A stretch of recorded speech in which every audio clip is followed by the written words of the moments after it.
Olá, minha gente! Mais uma live nessa sexta-feira. Muito frio aqui em Petrópolis, mas vamos que vamos, né? Não podemos parar.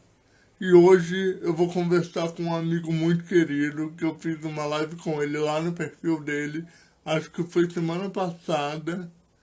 E hoje ele vai vir conversar aqui comigo para a gente continuar o nosso papo, né, de LGBTs na política, né? Que ele também é candidato lá em São Paulo, pré-candidato, na verdade, a vereador lá em São Paulo. E ele já chegou aqui, eu vou chamar ele aqui, o nosso querido Eduardo. Léo, meu querido, saudade de você, viu? Mande notícia, ele tá sumido, hein? Edu, vou te chamar, viu? Só um minutinho. E vamos chegando.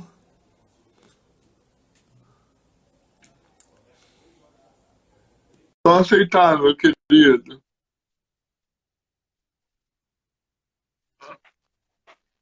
Boa tarde. Edu, tudo bem? Tudo bom, Pedro? Tudo bem, muito frio aí em São Paulo?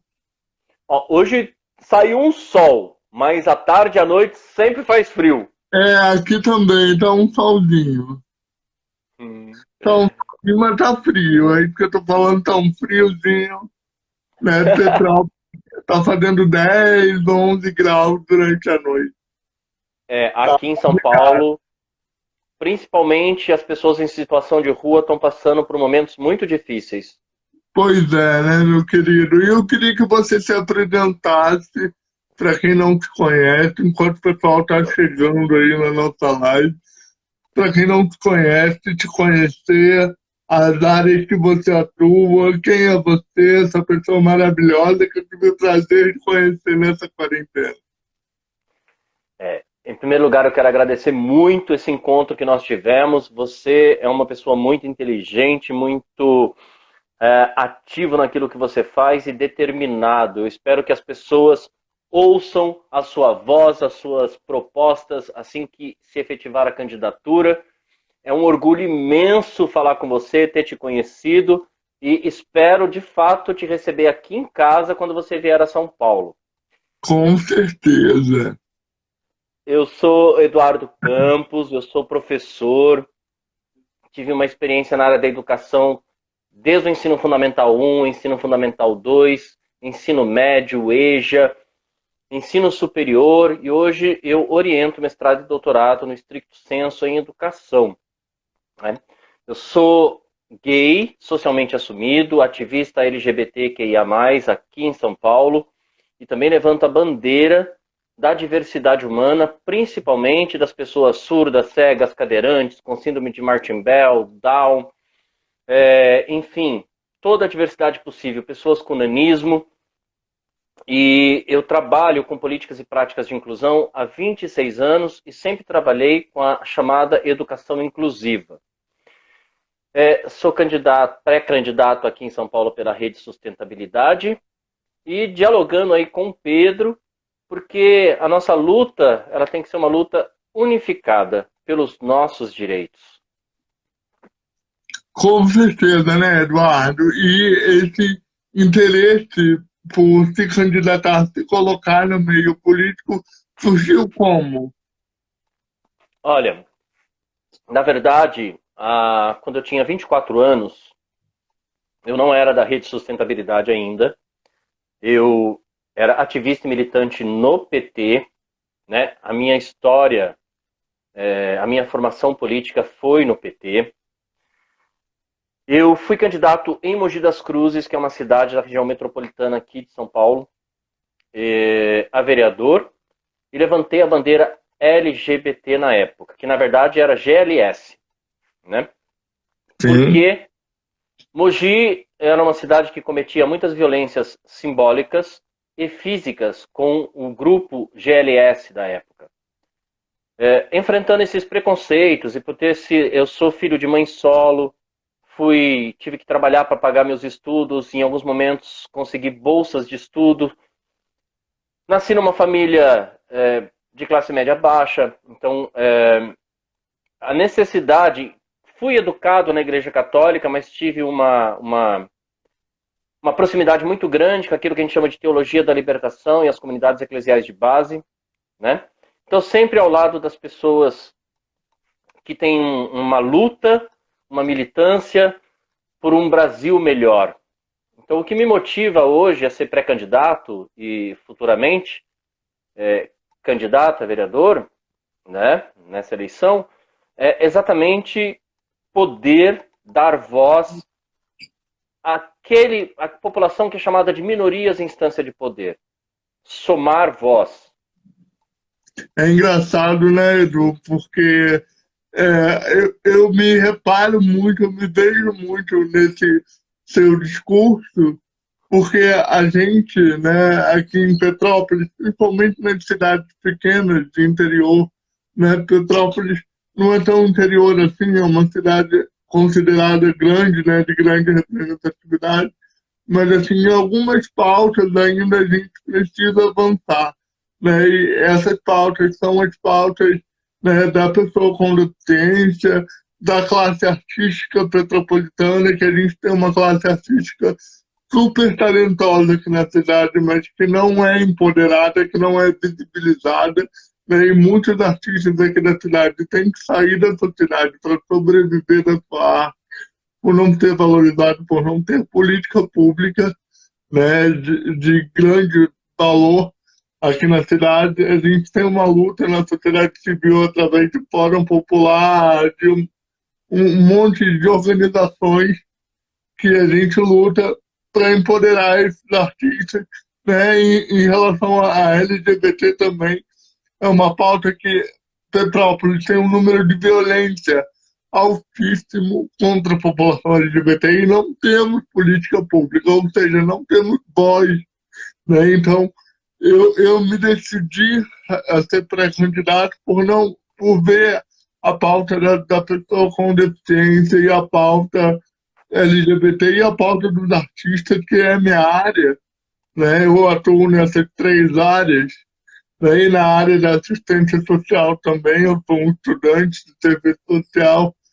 É, eu vejo essas três áreas muito invisibilizadas e trabalhando de forma isolada, né? E a gente tem que acreditar no trabalho em rede, né? O trabalho em rede, ele é fundamental para fortalecer e fazer esse novo modelo de política pública, né? Eu acho que as pessoas precisam ter consciência, né, de que se elas continuarem apoiando empresários, pessoas que pertencem a uma certa elite, quando eu falo elite, eu não falo de uma questão econômica, eu falo de um modo de pensar política, de pensar a vida cotidiana, de pensar o que a relação empregado-empregador.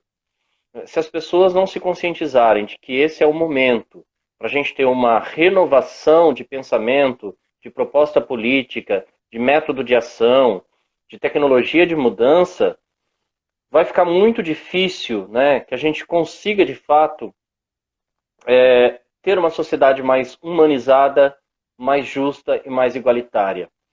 É importante que as pessoas pensem, né? Em São Paulo, por exemplo, é uma cidade que recebe pessoas de todo o Brasil.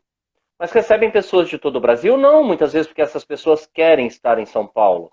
É porque as cidades onde elas nasceram, onde elas cresceram, elas não viam oportunidade de trabalho e muitas vezes até de conseguir um alimento. Eu conheço muitas realidades de alguns estados do norte, do nordeste, né, do norte de Minas Sim. Gerais. Então essas pessoas chegam muitas vezes em busca do mínimo para sobreviver.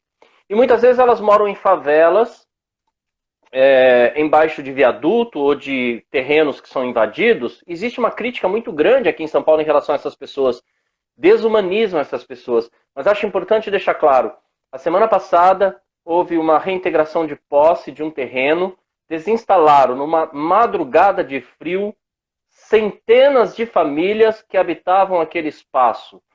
Então veja, é uma administração pública desumana que não se importa, né, com a vida. Porque É você muito pode triste. tantas outras possibilidades, você pode negociar, você pode propor um projeto de habitação para que essas pessoas tenham acesso, tenham dignidade humana, mas não, é desumano, né? E, e de onde Né? vem de onde vem essa proposta política, né? É dessas pessoas que são empresárias, que não têm não passaram pela vivência que a gente passou. E você é professor de educação inclusiva, não é isso?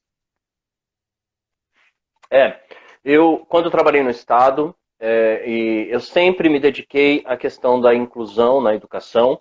Eu considero, na verdade, Pedro, sabe, esse contexto da educação inclusiva ou de inclusão social, algo que já é ultrapassado. Né? A gente Uhum. via, porque quando a gente diz que vai incluir, existe alguém que se sente superior ao outro. Quem é esse Uhum. alguém que se dá o direito de incluir o outro, se a sociedade é de todos nós? Então eu penso que a gente tem que começar a pensar numa educação acolhedora, que acolha todo mundo. Entretanto, é necessário a gente usar ainda, né, pessoas com deficiências e as subcategorias que são elencadas pelo MEC e pelas leis brasileiras, porque isso dá visibilidade de luta e uma série de coisas. Mas é importante que as Sim, pessoas tenham consciência. Isso dá visibilidade, mas já são termos ultrapassados para uma sociedade que se diz evoluída, né? Nós somos seres humanos e temos necessidades humanas. sim. Mas o que eu quero é o ponto que eu quero chegar. É, aonde você começou a se interessar pela educação inclusiva, né? Você Ó, tem alguém na família ou você simplesmente percebeu essa lacuna no sistema educacional, né? Porque a gente tem uma lacuna muito grande no sistema educacional no Brasil inteiro, quando se fala de educação inclusiva, né? Até para preparar os profissionais e até para preparar as famílias e as pessoas com deficiência. eu tive muitos problemas na escola, né? Embora hoje eu tenha é, é, sido agraciado com o título de professor honoris causa para uma universidade internacional, por conta da minha dedicação à educação inclusiva. Eu tenho pós-doc em educação e saúde, doutorado, mestrado, sempre, né, buscando isso por meio de bolsa de estudo e trabalhando para pagar os estudos, porque ainda não havia sistema de cota. Mas é importante a gente pensar o seguinte: eu fui reprovado na escola 5 anos. Quando eu era criança, eu tive muito problema na escola. E depois o neurologista descobriu que eu tinha algo chamado oxigenação curta e acelerada. Então, quando o oxigênio chegava no cérebro mais lento, em menor quantidade, eu ficava sonolento, cansado, não conseguia fazer as coisas. Quando o oxigênio chegava, né, muito rápido no cérebro, eu ficava extremamente acelerado. Eu tomei Tegretol e psicoglúteo durante muitos anos da minha vida.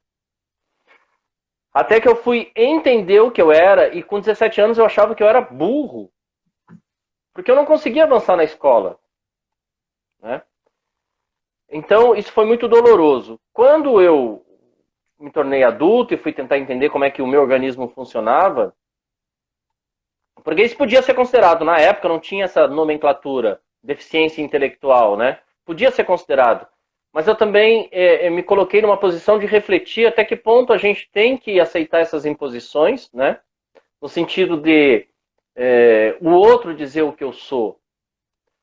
Então, na graduação, quando eu finalizei e fui trabalhar como professor na escola pública, eu ouvi o mesmo discurso sobre as crianças surdas, cegas, cadeirantes, Down. Ah, não aprende, é um problema, não consegue. E aquilo me machucava muito porque ia de encontro à minha história. Embora a minha realidade, né, corporal fosse diferente da delas, a história era muito próxima. E a partir daí eu falei, não, Uhum. eu quero entender o que é educação inclusiva, eu quero entender, né? E eu parti de um princípio que eu trago comigo até hoje. Todo ser humano aprende, cada qual em seu tempo e em seu tempo segundo a sua singularidade.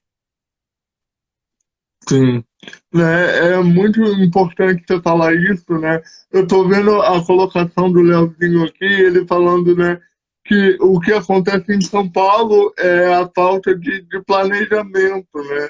não se tem um planejamento. Eu acho que não só em São Paulo, aqui em Petrópolis, no Rio de Janeiro, né? Hoje no Rio de Janeiro a gente acordou com uma surpresa, né?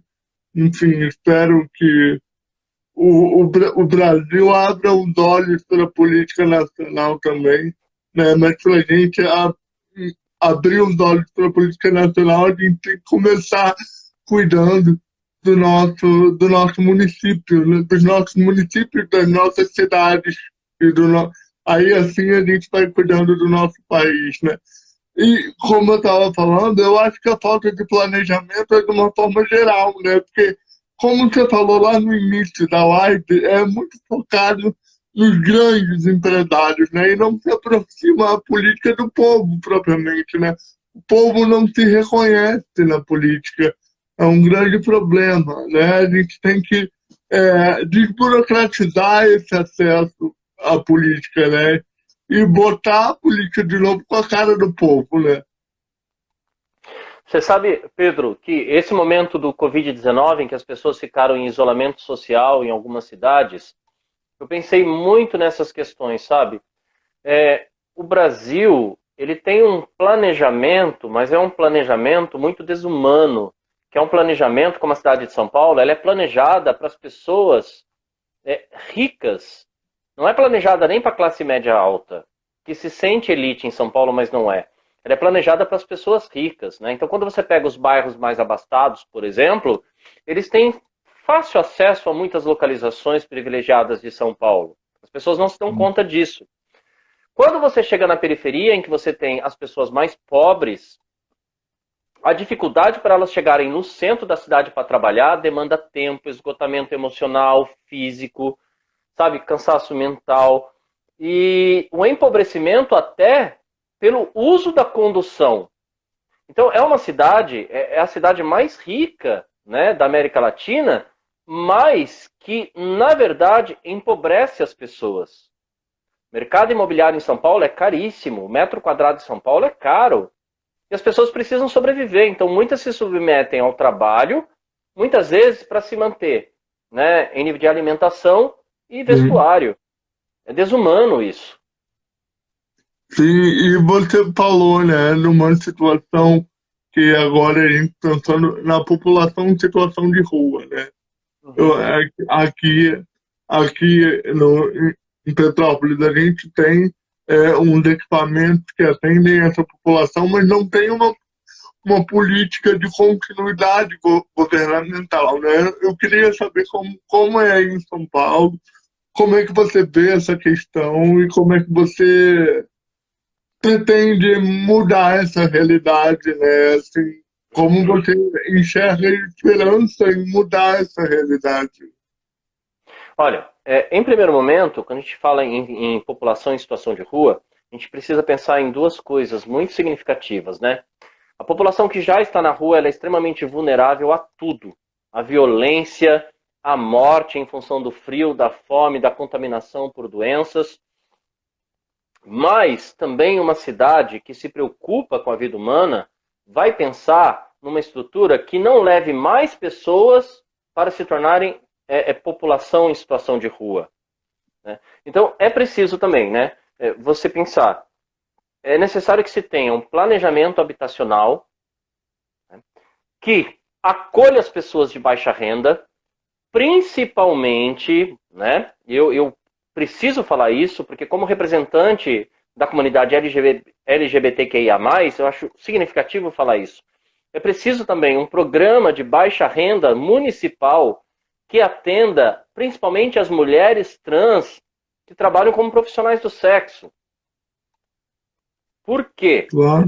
Porque se você oferece um programa de renda mínima para essas pessoas, essa questão, né, de se trabalhar com o sexo, o seu corpo ser o produto de venda, se for um desejo de si mesmo, sem problema. A questão é quando isso esbarra no explorador e a pessoa não se vê como sair dessa situação.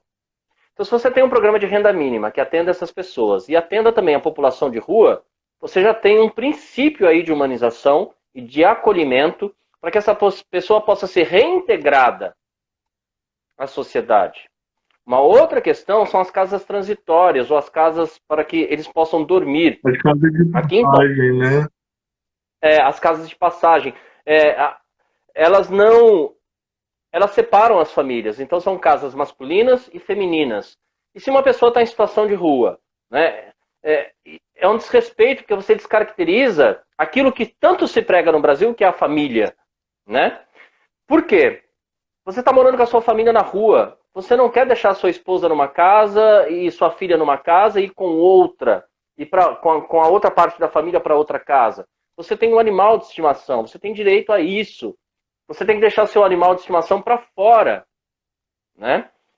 Então é importante pensar também, né, nessa casa de acolhimento, mas uma casa que receba a família, que tenha uma estrutura para a família, que converse com a família, que saiba quais são as necessidades dela, para que a gente tenha reintegração, senão isso não acontece. Sim. Eu acho que a gente tem que, né, estudar o problema na raiz e como potencializar esse indivíduo, né? De novo, no mercado de trabalho, oferecendo oportunidades, né, de políticas públicas para que ele consiga minimamente sobreviver, né, numa grande cidade ou numa média, pequena cidade. Porque eu acho também você coloca a pessoa em situação de rua, por exemplo, numa casa de passagem, e falar que está fazendo política pública só porque ela está numa casa de passagem, está segura e está acolhida. Não, você não está fazendo, porque você faz política pública quando você empodera aquela pessoa e consegue dar asas àquela pessoa para que ela mesmo trilhe o próprio caminho, né? Uhum. Você usa um termo muito interessante, né? É casa de passagem mesmo. Mas eu penso que é preciso, inclusive, que isso seja alterado no plano municipal, né? Para casa de acolhimento, porque acolher é você ouvir, é você celebrar junto, é você dialogar, é você entender as necessidades do outro, né? E aqui existe um plano muito sarcástico, assim, né? Que é sempre entender a caridade como quem tem mais doa para quem tem menos. Caridade não é isso. Caridade é estar junto de igual para igual. Né? Caridade é entender as necessidades humanas do outro que está à sua frente. Caridade é, a partir do entendimento dessas necessidades, você oferecer estrutura para que nós tenhamos equidade. Sim, eu acho que é importante você estar falando isso. Eu me lembro muito de uma coisa que eu falo sempre, né, em todas as questões que a gente está discutindo aqui, de educação inclusiva, de população LGBT, população em situação de rua. Eu acho que em todas essas é importante a gente alencar a escuta ativa, né? Os projetos de governo, seja ele qual for, de qual esfera for, eles não têm uma escuta ativa de você empoderar o indivíduo, de você fazer aquele indivíduo caminhar com as próprias pernas, né? Eu vejo muito aqui em Petrópolis, por exemplo, a gente tem um grande problema, que a gente não tem uma casa de passagem, uma casa de acolhimento ainda. A gente tem um abrigão, mas que não é considerado uma casa de passagem, né? Considerado um abrigão mesmo que não acho que ele não abriga famílias, inclusive. Ele abriga pessoas individualizadas. E é um grande problema que a gente tem, né? Porque existem famílias, existem pessoas com seus animais de estimação. Por exemplo, aqui em Petrópolis, teve uma história de um morador de rua que teve o seu animal de estimação tirado, arrancado, e foi complicado na época. A gente lutou lá através dos movimentos aqui na cidade. Enfim, eu acho que a gente precisa de um projeto de escuta ativa, né? A gente fala muito isso no serviço social, que a escuta ativa não é só você ouvir e acatar aquela decisão, é você ouvir, se colocar no lugar do outro e empoderar, criar ferramentas para que aquele indivíduo se empodere. Porque muitas vezes você, por exemplo, para a população trans. Muitas vezes você oferece um curso de cabeleireiro, um curso de recepcionista, e às vezes não é o sonho daquela pessoa, não é a vontade. Às vezes ela tem vontade de fazer direito, vontade de ser atriz ou ator, entendeu? Eu acho que a gente precisa mesmo não trabalhar política pública de forma isolada, né? Trabalhar todas as faixas que seja de forma integrada, né? Como um trabalho de rede e, e empoderar aquele cidadão, né? Eu acho que a gente não pode pensar na política pública mais de forma isolada, é uma forma muito errônea, né, Edu? Eu acho que o que as pessoas se esquecem é que essa pessoa que está em situação de rua, né, em vulnerabilidade, as transexuais que vivem na rua, elas são seres humanos e como seres humanos elas precisam ter uma autonomia de escolha. E as políticas públicas é dessa forma que você falou, é dada. O que eu tenho é isso. Você quer fazer panificação e pronto. Né? Você quer fazer curso de cabeleireira? É isso. É isso. E o mais correto, sensível, né, seria você, de fato, acolher essa pessoa e oferecer bolsa de estudo para que ela possa escolher o que ela quer fazer. Mas aqui em São Paulo tem algo muito crítico, porque o Conselho Municipal de Educação é formado exatamente por pessoas, né, que compõem a Edu, estrutura. Edu, peraí que tá travando, tá travando aqui Tá. pra mim, é só pra mim, gente. Vê se você consegue dar uma melhorada aí na sua internet aí. Para mim tá tudo Porque ok. Tô te vendo bem, te ouvindo bem. aqui pra mim deu uma travadinha. Mas vai, continua, voltou, eu acho. Voltou? Por exemplo, Voltou. eu sou a favor que essas pessoas elas tenham bolsas de estudo para poder escolher o que elas querem fazer. Tem que ser uma realização não só para o ganho do dinheiro, mas uma realização pessoal. Né? E aqui em São Paulo tem uma questão muito crítica, porque o Conselho Municipal de Educação é formado por pessoas indicadas, né, a partir dos interesses das universidades. Então, o que ela vai reivindicar a favor em nível de educação para a população de fato? É sempre atendendo os interesses dos grandes empresários que trabalham com educação. E são universidades particulares, né? Universidades particulares. E aí Ou você seja, vê aprovação de curso. as universidades públicas não têm voz, né? Praticamente isso que eles dizem, né? A própria Unifesp teve um pequeno problema de não poder se fortalecer no estado de São Paulo em detrimento do nome que a USP tem aqui no estado. Aí é um problema em nível de estado federal, uma série de questões por trás disso, né? Mas o não fortalecimento, muitas vezes, da Universidade Federal em São Paulo se dá em função disso, né? Principalmente na cidade de São Paulo. Edu, eu queria te perguntar uma coisa, né? E saber, na verdade, o que você pensa sobre isso. Quando a gente fala, né, de educação inclusiva, eu sei que você não gosta de usar esse termo, nem eu, porque a gente não deveria precisar usar esse termo, mas a gente precisa, infelizmente.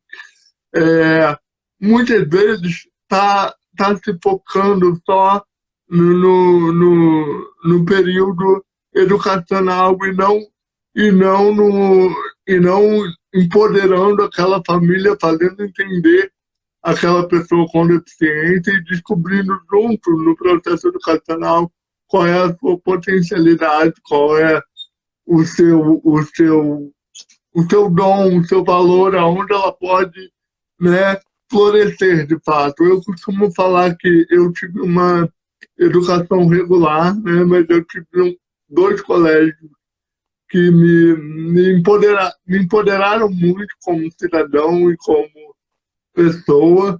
E eu acho que a gente tem um grande papel pela frente, né, na política pública. Quando a gente fala de educação inclusiva, é fazer pensar fora da caixinha, né? E integrar também as outras artes, as outras áreas. Por exemplo, o teatro, que é minha profissão hoje, eu sou um ator, de formação aqui na minha cidade, me formei numa escola técnica aqui na minha cidade.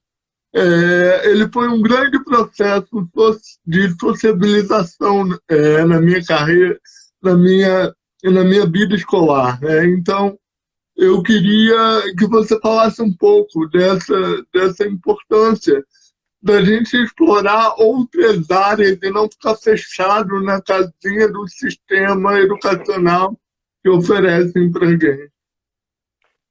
Aqui em São Paulo, a educação inclusiva ainda é entendida, até pela Secretaria de Educação, como algo assistencialista. Então, não há compreensão ou há uma preguiça moral da Secretaria de Educação de entender que as pessoas são dotadas de potencialidades. E essa potencialidade permite que a pessoa desenvolva qualquer habilidade. Em contrapartida, olha que interessante, né? A ACD, que é um local de reabilitação, e é uma palavra também que eu procuro sempre analisar bastante, ela trata, né, o cadeirante, o surdo, o cego, a pessoa amputada, trata essa pessoa a partir da sua potencialidade. Então, às vezes, tem família que acompanha o trabalho da ACD, e a ACD deveria ser um exemplo para a Prefeitura de São Paulo, que fica, assim, aflito com o trabalho da ACD, porque ela pega um cadeirante, ela diz para o cadeirante, o que você tem de vontade de fazer, por exemplo? Se a pessoa quiser ser jogadora de basquete, ela vai ser. Se a pessoa quiser ser uma nadadora, ela vai ser. Porque ela vai procurar explorar o desejo e a potencialidade daquela pessoa. Entende? O que não acontece, né, na Secretaria de Educação, que subordina muitas vezes a pedagogia ao discurso médico, que é um discurso muitas vezes limitante, porque parece que todas as necessidades médicas de uma pessoa cadeirante, surda, cega, Down, provém da condição dessa pessoa. Todos nós precisamos de médicos em algum momento, né? Então começar a singularizar também essa pessoa, entender que cada ser humano é um ser humano, cada ser humano tem as suas necessidades humanas, suas necessidades reparatórias, e a partir daí, a educação enxergar esse ser humano na sala de aula, não como mais um que está ali para se socializar, mas como alguém que está ali para se desenvolver completamente, plenamente. E socializar é uma palavra que eu acho que precisa ser muito entendida. Socializar não é fazer coleguinha. Socializar é você compartilhar o conhecimento historicamente construído pela sociedade, né? Se a escola não cumpre esse papel, tem alguma coisa errada na instância superior. Porque o discurso, ele é um discurso muito aprisionante, tanto para os professores, como para os diretores, muitas vezes, porque ele vem de cima. Então é o discurso do assistencialismo, é o discurso, sabe, da ajuda, é o discurso do problema. Isso eu não estou dizendo que as pessoas com deficiências estão se fazendo de coitada, que não pode oferecer cota nem bolsa, não é isso. A cota é uma reparação histórica, necessária e precisa. Infelizmente, a gente ainda precisa desse artifício para ter algum equilíbrio na igualdade, né? Eu espero que a gente chegue no momento no nosso país que a gente não precise utilizar desse artifício, mas a gente ainda precisa para muitas coisas. Na sociedade a gente ainda precisa usar de artifícios e a cota é uma delas, né? Para você utilizar a inclusão, né? Em todos os níveis, né? Agora, Edu, eu queria te perguntar também, quando a gente fala, né, de saúde, né, e a gente fala de saúde sexual, aí eu vou entrar na pauta da questão LGBT, né, que ia mais, e a questão da pessoa com deficiência, porque a gente, né, pessoa com deficiência, independente da orientação sexual que a gente tenha, né, eu por um acaso também sou homossexual assumido, né, militante na causa LGBTQIA+, e eu vejo muita invisibilidade da gente, né, com deficiência dentro do sistema de saúde, dentro das campanhas de prevenção, né? A gente, pessoa com deficiência, só é lembrado quando tem uma vacina para tomar, por exemplo, agora na pandemia, a gente é lembrado como um grupo de risco, né? E eu acho que não deveria ser assim, não deve ser assim, né? A gente tem que buscar por espaços, né? E eu acho assim, como é que você vê essa questão aí em São Paulo, né? Já que é uma cidade grande, você vê uma maior abertura. Como é que você vê esse espaço quando você fala em relação à saúde sexual da pessoa com deficiência, que muitos não falam, muitas vezes, muitos não se colocam dessa forma, né? Por serem reprimidos, né? Porque a gente, pessoa com deficiência, a gente, historicamente, a gente foi reprimido durante muito tempo. Mas tem vários exemplos aí de pessoas que militam, né, em relação à sexualidade da pessoa com deficiência. Tem a Leandrinha Duarte, eu não sei se você conhece, que é uma Uhum. trans cadeirante maravilhosa. Tem a própria Ivone, que é nossa amiga em comum, que também é maravilhosa. Levou uma ala de cadeirante amparada LGBT em São Paulo.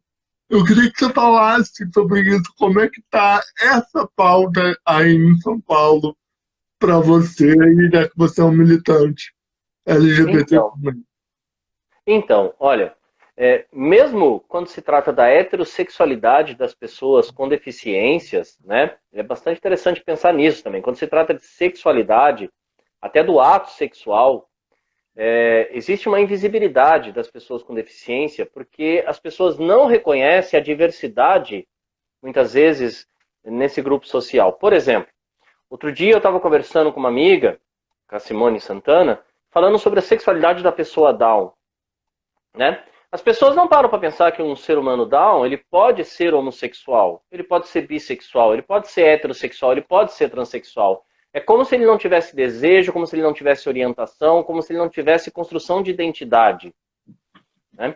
O mesmo acontece com pessoas cadeirantes. As pessoas sempre perguntam, mas como? Como? Como faz? Como pode? Como é possível? Gente, a sexualidade é algo tão íntima, né? É algo que está no nosso desejo. Freud vai chamar isso desejo mais profundo que existe. É aquilo que nos impulsiona, nos motiva, aquilo que nos dá prazer, que revitaliza a vida. A relação com a outra pessoa é primordial para que a gente tenha saúde mental, para que a gente tenha saúde emocional. E uma sociedade que educa o pensamento para acreditar que esse outro não tem uma sexualidade ativa, está provocando uma invisibilidade a partir do discurso e das narrativas que ela constrói. Então é muito importante as pessoas saberem, olha, gente, pessoas cadeirantes, surdas, cegas, Down, com síndrome de Martin Bell, pessoas disléxicas, pessoas com autismo, o ser humano gosta de fazer sexo. O ser humano gosta de amar outra pessoa, de se apaixonar. O ser humano tem desejo e vontade. O ser humano tem sua orientação.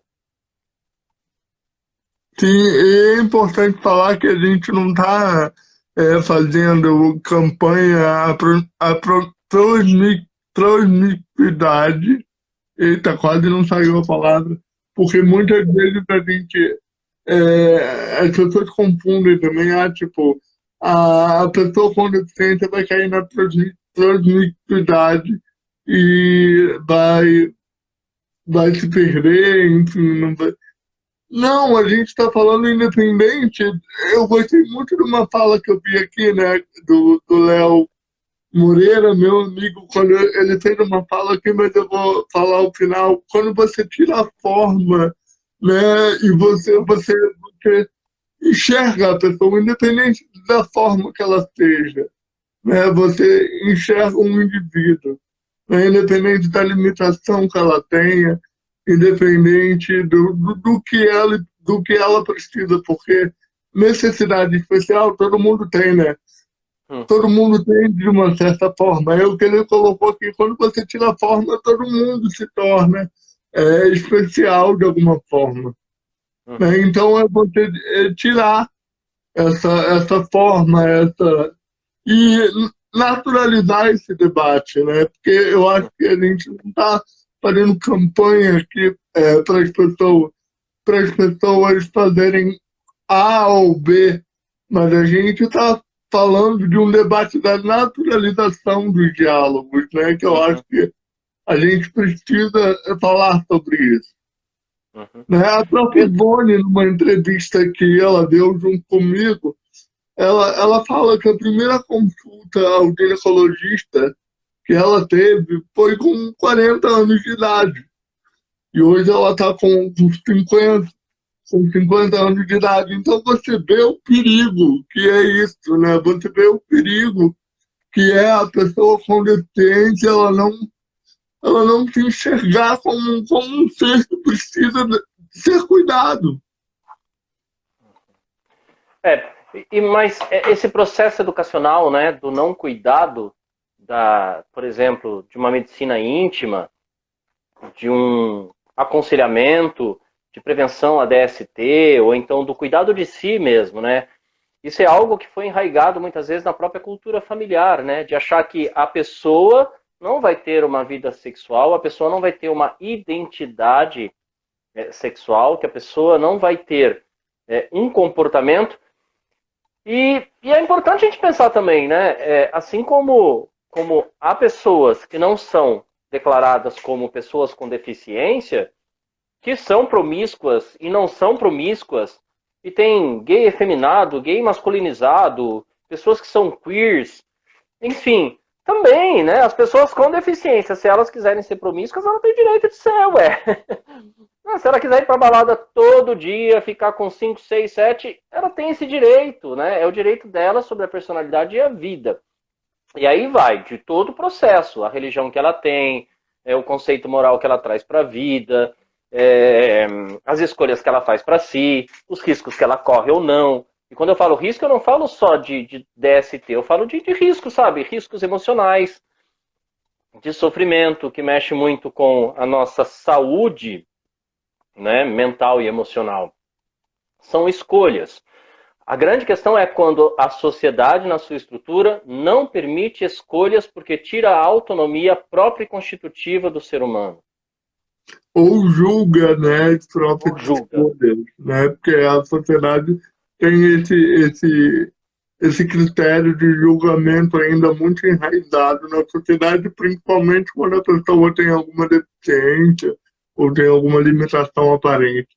Né? Agora, eu quero mudando um pouco de assunto, né, mas continuando no mesmo é, barco, assim, digamos assim, em relação, né, às políticas públicas para a população LGBTQIA+, a gente sabe que a gente é o país que mais mata transexuais, né, e homossexuais, é o Brasil, e também, né, olha a controvérsia, e é o país que mais consome pornografia, né, de transexuais, de travestis, de homossexuais também. Então, como é que você vê, através dos conselhos, né, aí em São Paulo, a política pública em relação à população LGBT, né? A gente aqui, eu vou te dar um panorama aqui do que a gente tem aqui em Petrópolis, que não é nada, praticamente, né? A gente tem alguns movimentos sociais que a gente estava lutando, né? No ano passado, aí veio essa pandemia, para se instalar o Conselho da Diversidade aqui na cidade, que até hoje não foi instalado pelo atual governo, que aí está. E a gente sabe da necessidade que a cidade tem, que, como eu disse, temos um número alto de violência, né, e um número alto de invisibilidade dessa população, né, aqui na cidade, como é em São Paulo, que eu sei que é uma cidade mais organizada perante a isso, né? Vocês têm o Conselho da Diversidade, como é que está esse processo aí, Edu? Conta um pouquinho.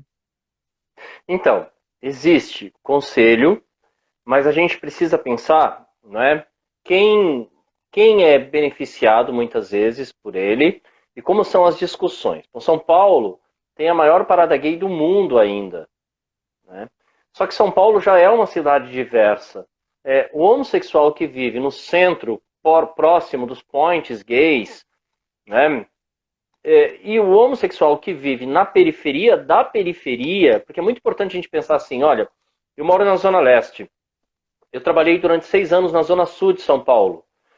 Vocês que não são de São Paulo e estão acompanhando essa live, pode achar até absurdo, mas olha só, eu levava 2 horas para me deslocar da minha casa de carro até o meu local de trabalho, na mesma cidade. Eram 26 quilômetros de onde eu moro e ainda era São Paulo. E se eu quisesse ir mais além, entende? Eu poderia, para chegar no limite de São Paulo com a próxima cidade, eu levaria mais aí, mais ou menos, mais 1 hora e meia. Então, assim, e as realidades não são as mesmas. Então, existe, por exemplo, né, uma ideia do grupo LGBTQIA+, aqui em São Paulo, também muito elitista. Entende? Não há uma política pública que acolha, que pense nos LGBTQIA+, da periferia. E quando eu falo periferia da periferia. Esses são os mais violentados, fisicamente, sexualmente é fisicamente, mas é importante falar, uma coisa é você bater em alguém, outra coisa é você violentar essa pessoa sexualmente, né? Que também é acompanhado dessa outra violência física, mas e são violentados constantemente, simbolicamente, né? São chamados de bichinhas poque-poque, bichinha pão com ovo, entre tantas outras coisas. Então, o insulto, essa autorização de violência, muitas vezes começa pelo próprio grupo LGBTQIA+, que muitas vezes não se dá conta, por meio do seu vocabulário, marca o corpo dessas pessoas e não acolhe. Então, não é uma luta coesa. Não existe uma política da própria população coesa, que acredita que é preciso se entender como grupo minoritário na instância de poder, e a partir daí conquistar o seu espaço, não só na política, mas nessas políticas que são feitas, né, de forma partidária, por meio dos conselhos, etc, etc, etc. E pensar em toda a diversidade existente. Pode Eu falar. sempre falo, né, do empoderamento dos conselhos municipais. Né? A gente tem que entender que os conselhos municipais não é do governo A ou do governo B. O Conselho Municipal é uma conquista da sociedade civil, é da população, né? É para ser a voz da população. Mas aí a gente tem que pensar, né, quem participa do conselho. Porque se quem participa do conselho tem uma visão restrita do que é o coletivo, esse conselho não alcança a população de fato, com seus reais problemas. Ou melhor, a gente tem que fazer os conselhos chegarem, né, entrarem nessas comunidades, entrarem nos locais periféricos, né, fazer um conselho itinerante, né, que é a ideia, fazer as pessoas terem acesso, porque a gente sabe da dificuldade. A maioria dessas reuniões é em locais que é afastado, né, de onde essas pessoas moram e não tem condições, não tem dinheiro para passagem, para ir até o local e discutir a política pública desse local.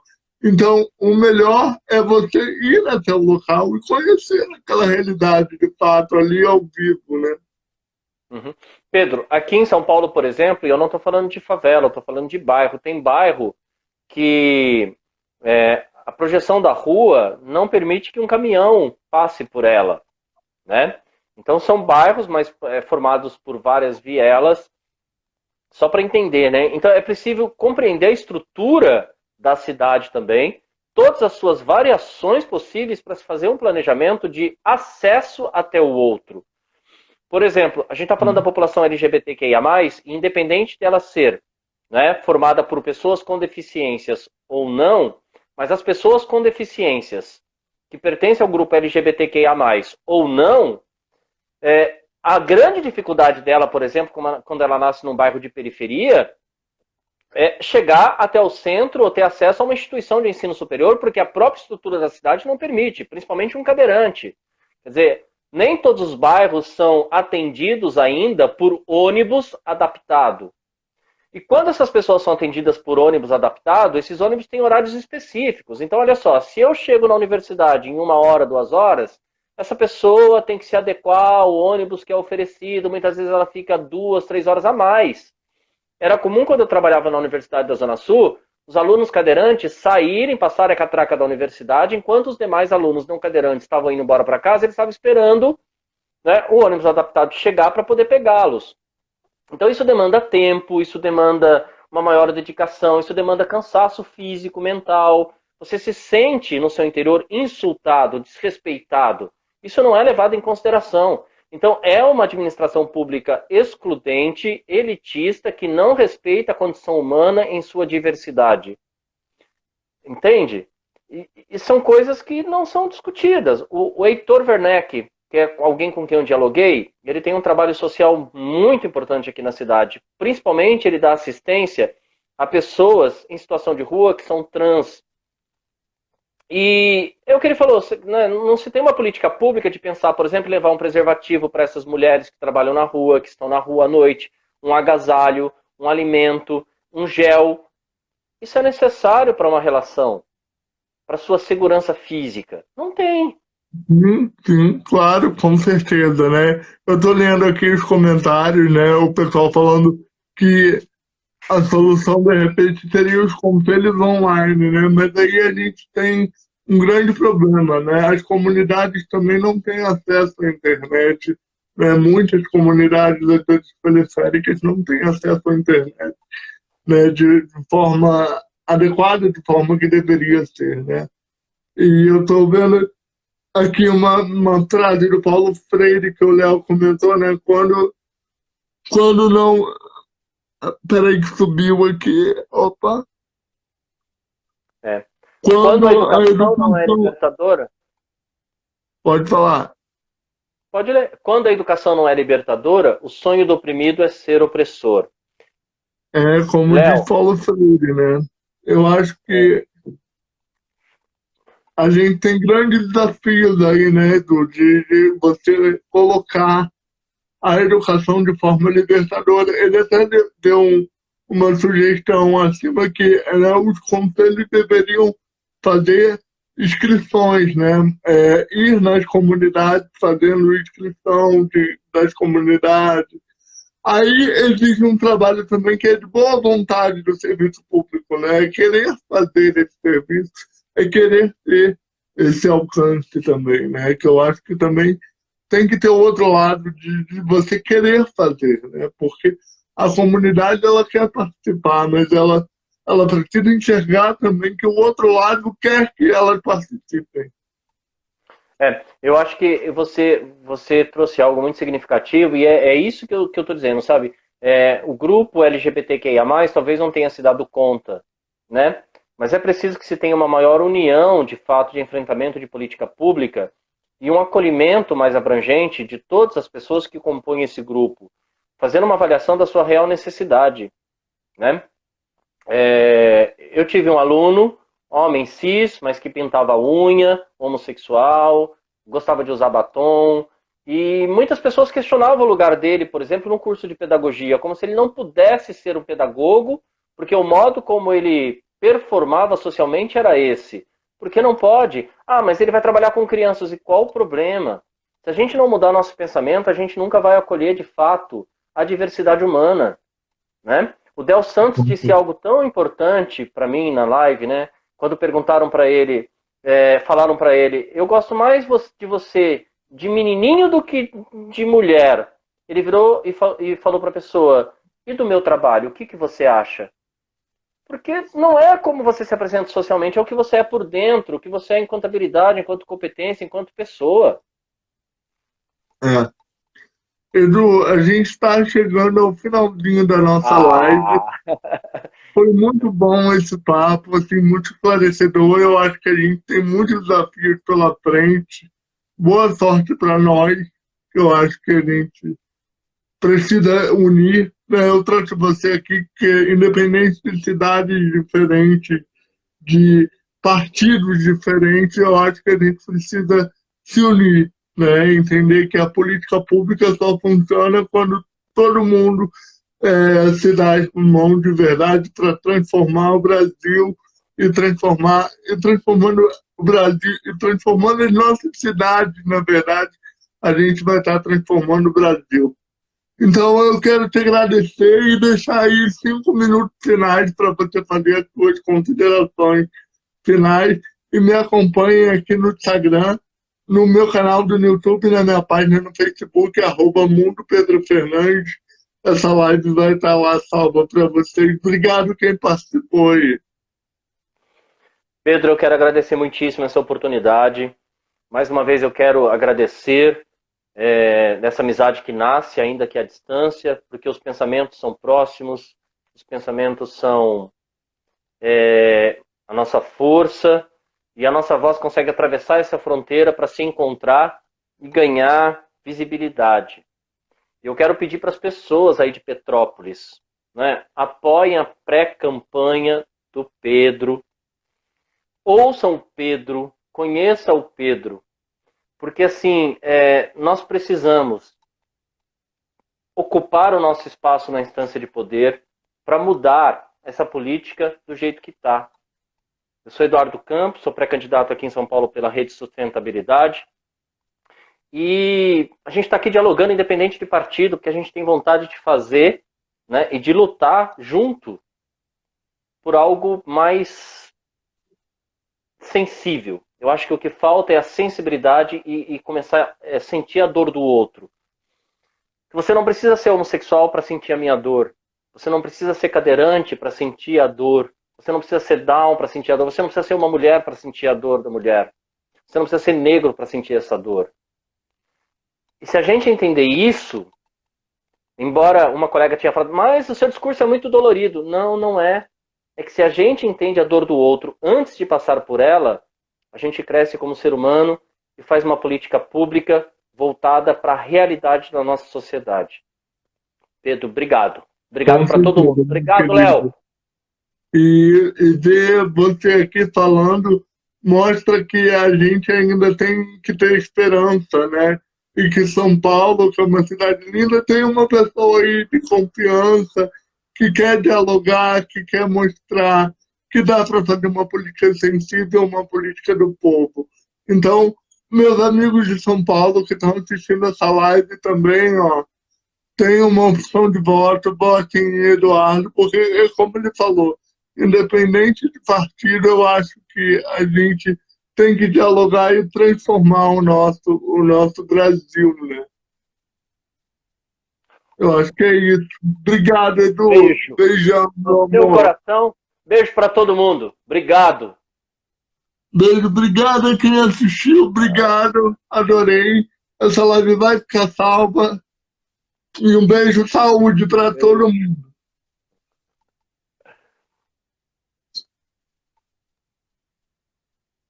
Beijo, gente.